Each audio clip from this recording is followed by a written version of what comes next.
Bonjour, bonsoir à tous, vous qui regardez les vidéos que ce soit le jour ou la nuit, c'est DVD Pro Catch. Oui, maintenant je poursuis les reviews concernant l'année 2011. Et vous avez peut-être marqué que je n'ai que sorti une vidéo, ou alors quand je n'ai pas envie de sortir de vidéo, c'est que soit je suis occupé, soit tout simplement je laisse quelques secondes en pause, mais du fait que vous êtes patient. Donc oui, du fait que vous êtes très très patient, du fait que ça m'apporte beaucoup. Mais même s'il y en a un qui n'est pas forcément d'accord, mais ça j'essaie pas trop de l'écouter. À la personne de Cinéphile, par exemple, je sais bien qu'il a dit les 5 coffrets DVD en français de catch. Je crois peut-être, je dis bien peut-être, que tu parles des WrestleMania. Donc WrestleMania 28, 29, 30, 31, 32... Ouais, 33 également. Donc peut-être que c'est ça que tu voulais en dire. Mais sinon, le reste, ce sera pour plus tard. Parce qu'il y en a que je réserve en surprise, mais ça, je ne vous en dis pas plus. Donc si c'est vraiment ça que tu parles, n'hésite pas à me le faire savoir. Car vu comment j'avais laissé un commentaire, mais après, j'espère que en reprenant la discussion, tu vas pas, on va dire, recommencer tes vieilles manips. Voilà, je l'espère. Mais bon, assez trop tardé, je veux me concentrer sur la review, justement. Night of Champions 2011, voilà, avec les triples affrontements, on peut appeler ça comme ça. Affrontements principaux. Il est bel et bien en français. Et en moment spécial... Ah oui, la signature de contrat. C'était à SmackDown le 30 août 2011. Et là, je ne me trompe pas du tout. Donc le 30 août, eh ben, ils font la signature de contrat. Et je me rappelle que CM Punk, il nous a sorti une nouvelle pipe bombe, cette fois-ci sur Triple H. Car selon lui, ceux qui deviennent des gros stars, c'est ceux qui lèchent le cul du patron. Il n'aura pas tort là-dessus, CM Punk. Même si Triple H reconnaît que là, il touche un point. Mais pour lui, il n'y a pas que ça. Il faut un minimum respecter le business. Et aussi savoir se faire respecter aussi en tant que catcheur. Car si on n'est pas respecté dans l'industrie, eh ben, tu peux pas non plus respecter tous les gens qui sont autour. Donc ça, c'est ce que Triple H essaie de faire comprendre à CM Punk, tandis que CM Punk, lui, il revendique sa seule raison de son ascension à la WWE et qu'il est, on va dire, au sommet de la hiérarchie, c'est parce que, selon lui, il a épousé la fille du patron. Un truc qui n'est pas, on va dire, totalement faux, mais qui n'est pas, on va dire, un petit peu vrai. Certes, il a été au sommet de la hiérarchie qu'il est encore, mais c'est pas parce que voilà, il a épousé la fille du patron qu'il a ça. Il y en a qui diront oui, il y en a qui diront non, mais j'ai un petit avis différent. Donc ça part beaucoup en trash talk, beaucoup. Et que si je crois bien, un coup que CM Punk et Triple H ont terminé d'en parler, eh ben, ils signent tous les deux le contrat. Et c'est là où Kevin Nash, il attaque CM Punk. Et aussi bousculer Triple H. Donc je crois que Kevin Nash n'a pas oublié ce que Triple H lui a fait il y a pas mal d'années. Donc du coup, ils veulent faire payer à Triple H. Et c'était normalement à cette période-là où l'ère du Summer of Punk devait être en marche. Mais malheureusement, l'ère du Summer of Punk entre Triple H, Kevin Nash et CM Punk n'a pas tenu toutes ses promesses. Voilà, ça n'a pas tenu toutes ses promesses. Il n'y a qu'à la Ring of Honor que ça a tenu toutes ses promesses, l'ère du Summer of Punk.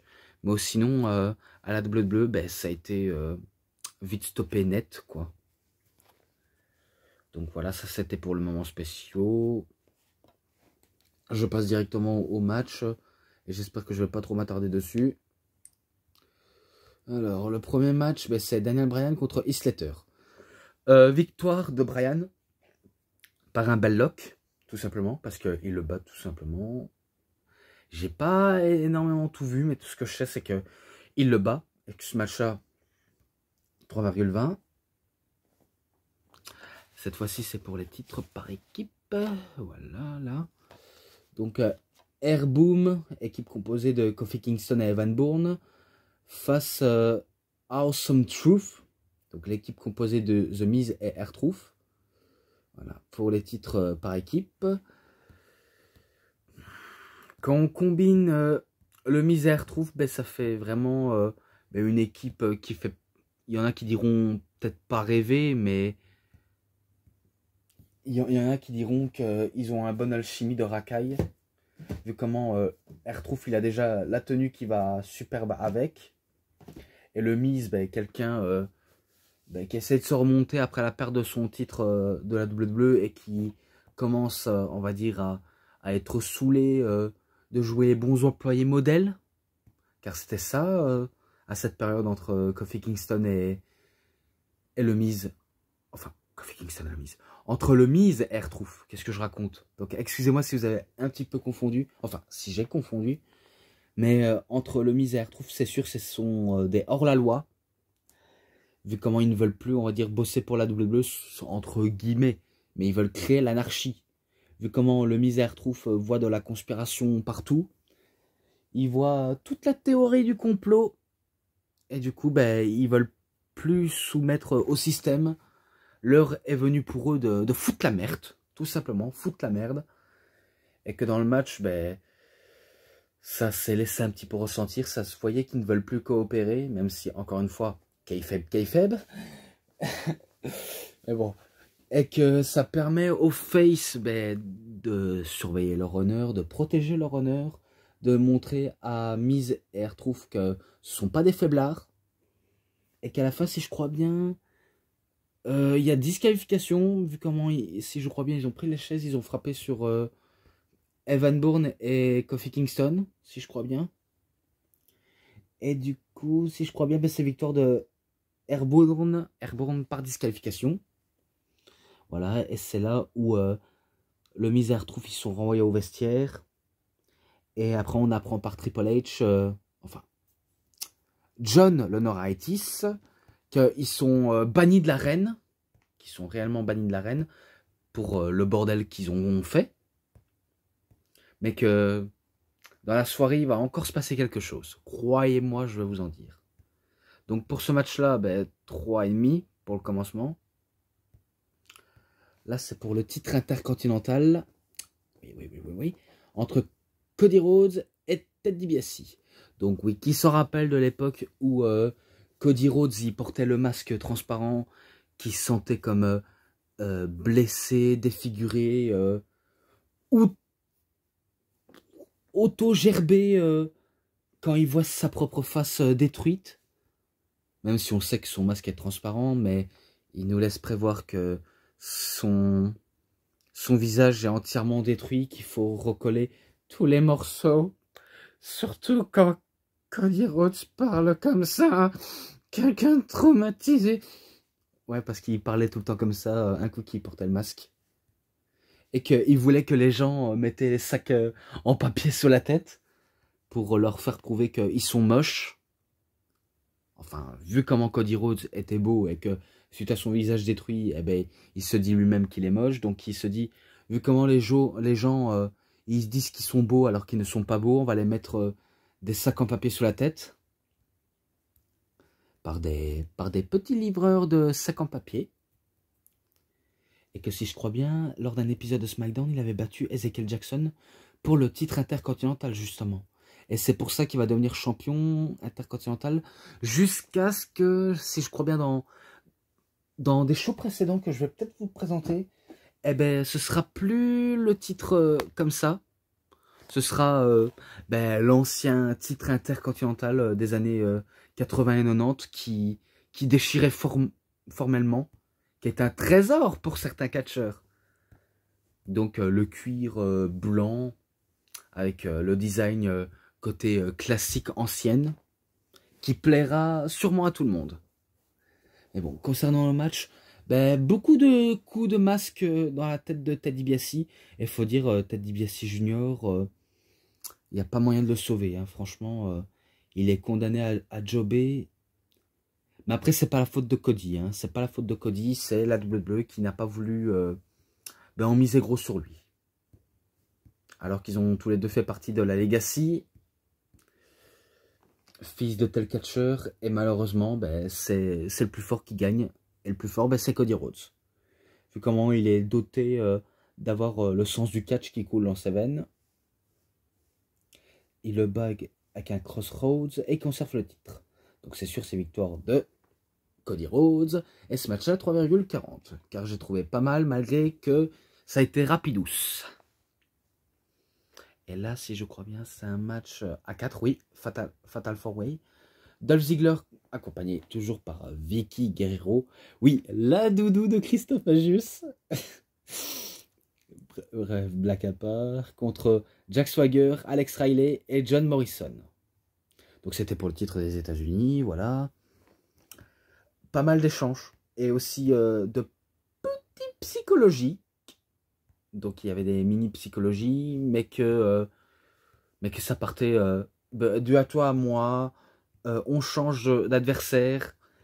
Et après que l'adversaire a été échangé et que même malgré qu'il est complètement essoufflé ou presque HS, eh ben, il revient toujours. Bref, ce sont des aimants. Ce sont des aimants sur le ring, car ils ne veulent pas quitter directement le ring tant que le match n'est pas terminé. Mais qu'après, ben, il y en aura un d'entre eux qui va se faire sacrifier. Je ne sais pas si c'est Alex Riley ou John Morrison qui va se faire sacrifier par un zigzag de la part de Dolph Ziggler. Mais en tout cas, c'est sûr, il remporte le match. Hein. Donc c'est sûr, c'est victoire de Dolph Ziggler. Ce match-là, 3,5. Un match que j'ai peut-être déjà noté. Oui, déjà noté dans Best of Pay-Per-View de 2011. Mark Henry contre Randy Orton pour le titre du monde des poids lourds. Oui. Ce match, je peux vous le dire, c'était pas non plus très incroyable, mais qui est surprenant. Qui est surprenant car Mark Henry, lui qui s'est autant révélé être un roi de la jungle, un destructeur, quelqu'un qui intronise les gens blessés dans le temple de la douleur, l'équivalent du Hall of Fame. Voilà, c'est tout ce que je peux en dire. Et que ses secondes victimes, c'était Kane, Vladimir Kozlov, Big Show et d'autres catcheurs. Donc c'est sûr, il en a fait des victimes dans son chemin, Mark Henry. Et que là, on s'attendait pas du tout, mais pas du tout qu'il gagne. Vu comment on sait que Mark Henry, c'est pas non plus un énorme catcheur par excellence. Car on sait que c'est pas quelqu'un de très technique. On sait que c'est quelqu'un de très fort et puissant. Et qui est très lourd aussi. Je sais pas s'il a déjà réussi à décoller les pieds du sol, mais en tout cas, moi, en voyant Mark Henry, je l'ai toujours vu les pieds toujours au sol. Malgré que ça lui arrivait de décoller, mais on va dire c'est pas des trop gros décollages. Hein.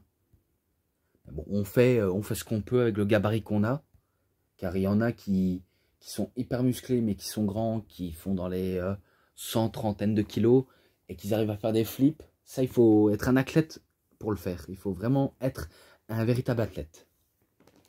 Et que là, on s'attendait peut-être à une victoire de Randy Orton, avec un RKO et basta, ou un pun kick, et il en termine vite ce match. Il annonce directement la couleur. Mais je crois qu'à un premier RKO, Mark Henry s'en relève. Le premier World Strongest Slam, Randy Orton, il se dégage. Après, il essayait un second, mais voilà, Mark Henry, il le contre. Et si je crois bien, il part directement en World Strongest Slam. Donc c'est victoire de Mark Henry. En description ce match-là, parce que je pense déjà l'avoir noté. Après le match des divas, entre Kelly accompagné par F. Torres contre Beth Phoenix et Natalia. Cela, je sais pas si j'ai déjà noté, malheureusement. Je ne sais pas du tout. Peut-être que ça aurait été plus préférable une victoire de Beth. Mais bon, la WWE a voulu tenter quelque chose avec Kelly Kelly. Je sais pas, améliorer son in-ring. Malgré qu'elle ne sait pas non plus très très bien courir dans les cordes. Malgré qu'elle n'est pas très technique. Il faut dire, les filles à cette époque-là, elles sont connues pour ne pas être techniques. Elles sont connues pour être des chiffonnières ou un peu, on va dire, casser le mythe du côté bimbo. On sait ça. Et que ça mettait pas, on va dire, les filles au top sommet de la hiérarchie chez les hommes. Donc c'est ça le plus gros coup de frein. Mais qu'heureusement que la révolution féminin était survenue très vite, qu'elle a commencé. Pas que c'est terminé, mais voilà. Du fait qu'il y a une révolution, car on se dit que maintenant, les filles, on sait qu'ils peuvent faire du bon catch, que ce soit technique ou une bonne histoire. Mais je vous dis une très très bonne histoire. Et que il y a toujours un sens, un but, pour prouver une valeur sûre dans le catch. Mais il n'y a pas que tout ça qui fait la différence, c'est aussi prouver qu'on peut être une femme qui inspire la réussite et peut-être un jour main eventer WrestleMania.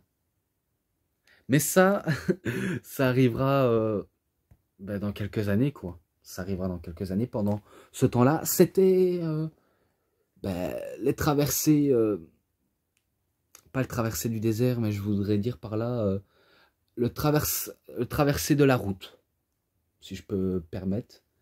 Et que Kelly Kelly, si je crois bien, elle bat Beth Phoenix avec son Face Masters. Voilà, donc elle bat Beth, justement. Ce match-là, 3,20.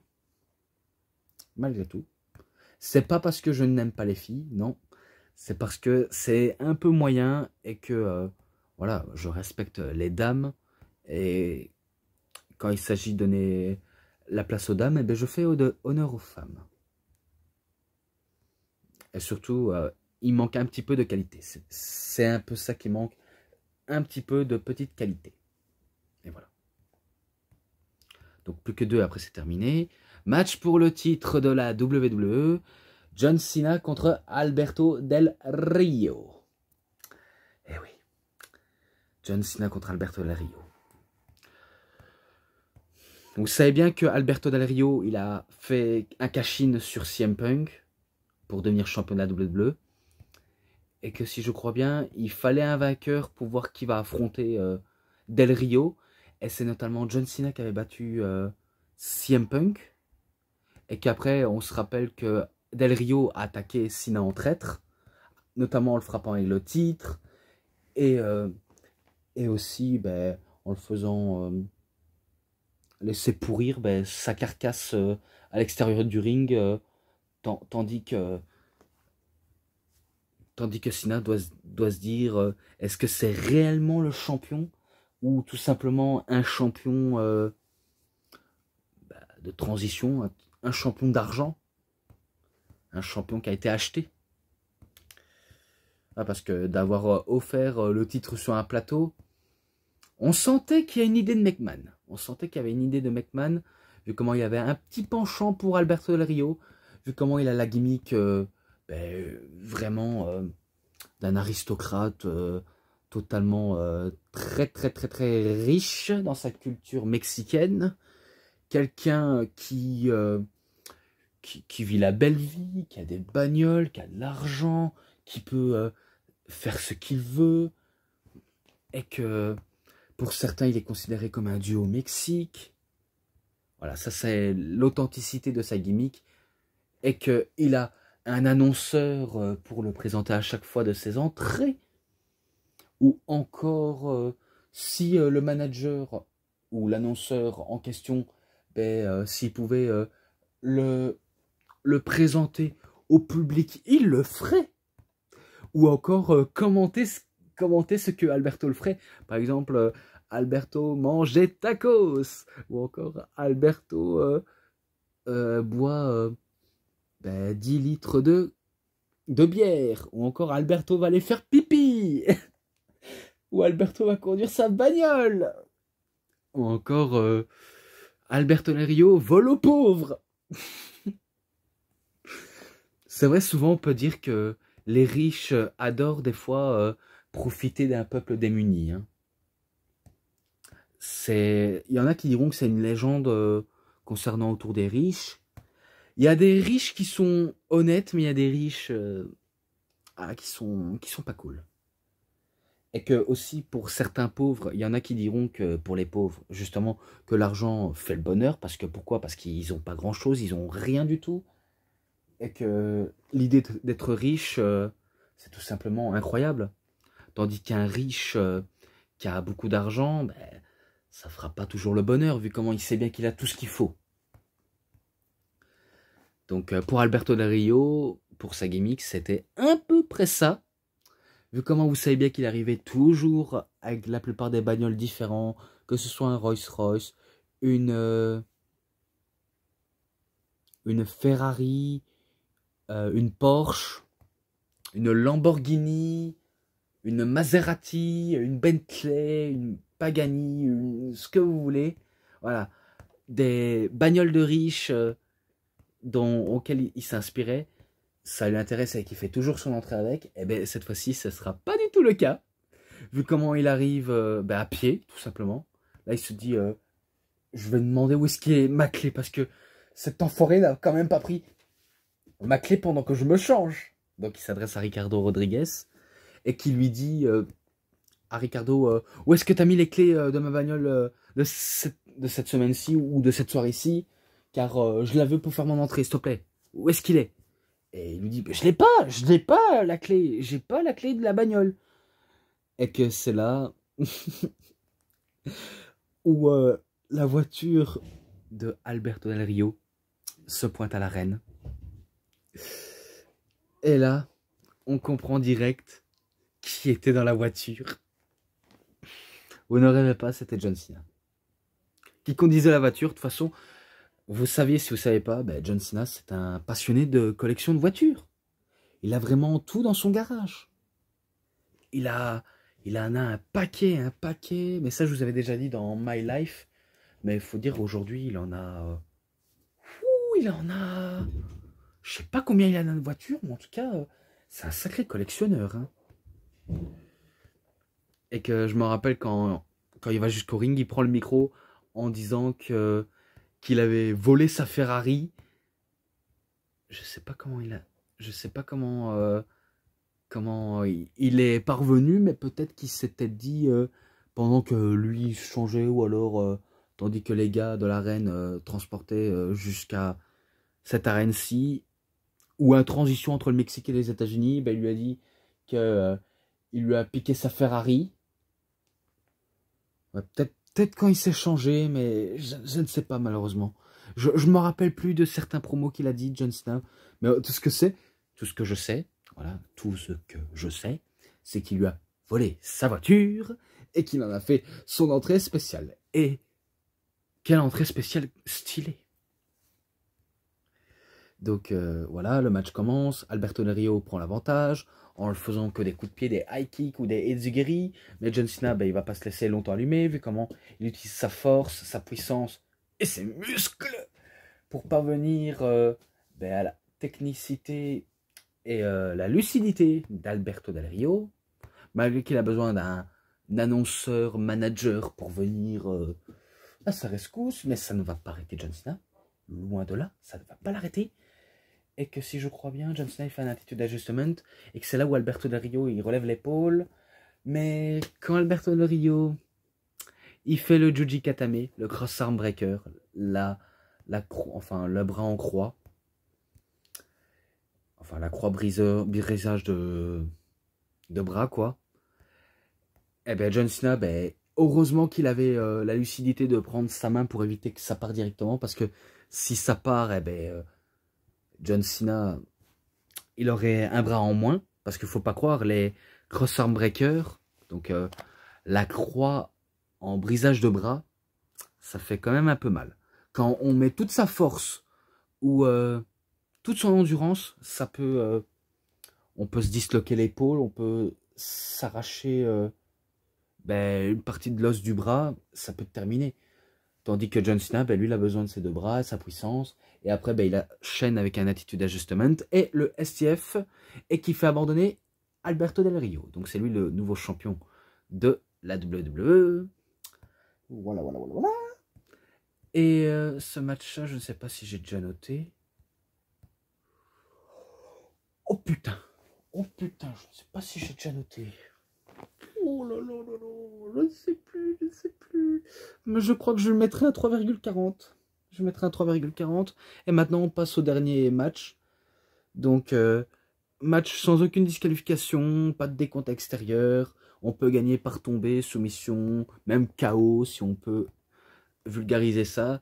Et si Triple H perdait, il démissionnerait de son poste en tant que COO de la WWE. Donc oui, en tant que chef d'opération. Donc s'il aurait perdu face à Punk, il aurait tout perdu. Et qu'on se rappelle aussi des promos mythiques entre CM Punk et Triple H. Quand CM Punk taillait Triple H en disant « C'est plutôt toi qui parle ou alors c'est ta connasse de femme ?» Et qu'il dit « Je suis sûr que tu veux pas gâcher tout ça pour ta famille. » Ou alors dis plutôt que tu portes pas de slip et que tu portes un string. Et que c'est là où Triple H ça l'a entièrement énervé. Où il lui dit « Puisque tu parles comme un homme, on va voir si sur le ring tu sauras te battre comme un homme. » Voilà, ça s'annonce la couleur. Et que CM Punk lui lance un défi, notamment si tu mets ton poste de titre de COO en jeu, t'auras tout perdu, quoi. Et que Triple H accepte.